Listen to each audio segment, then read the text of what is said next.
Corduroy by Don Freeman. Corduroy is a bear who once lived in the toy department of a big store.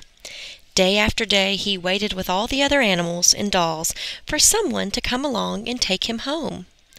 The store was always filled with shoppers, buying all sorts of things, but no one ever seemed to want a small bear in green overalls. Then one morning a little girl stopped and looked straight into Corduroy's bright eyes.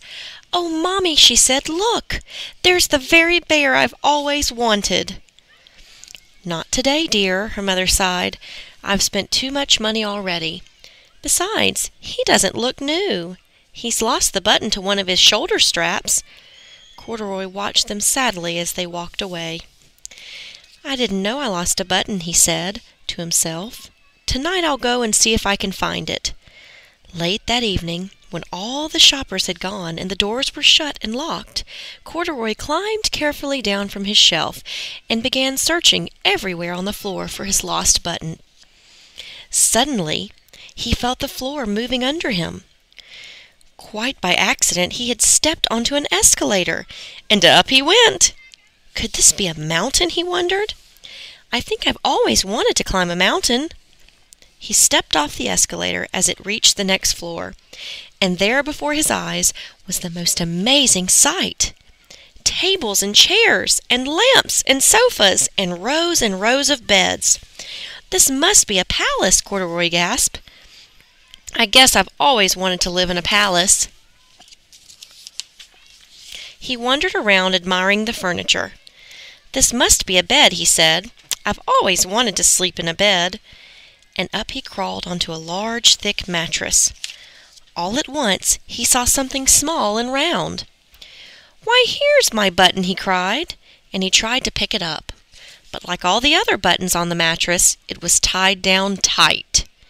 He yanked and pulled with both paws until pop! Off came the button, and off the mattress Corduroy toppled, bang into a tall floor lamp. Over it fell with a crash.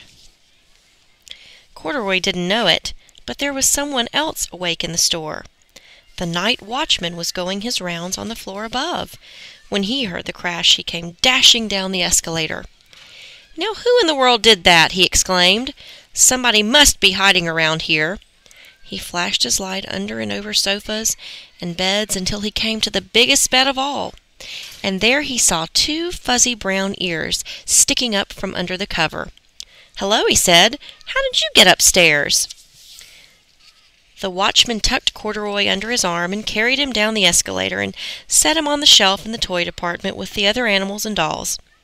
Corduroy was just waking up when the first customers came into the store in the morning, and there, looking at him with a wide, warm smile, was the same little girl he'd seen only the day before.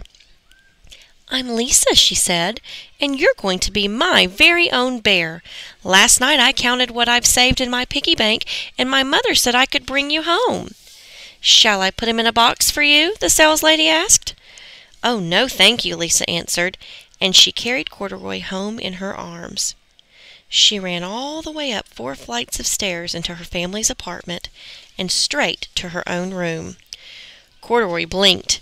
There was a chair and a chest of drawers, and alongside a girl-sized bed stood a little bed just the right size for him. The room was small, nothing that enormous palace in the department store. "This must be home," he said. "I know I've always wanted a home." Lisa sat down with Corduroy on her lap and began to sew a button on his overalls.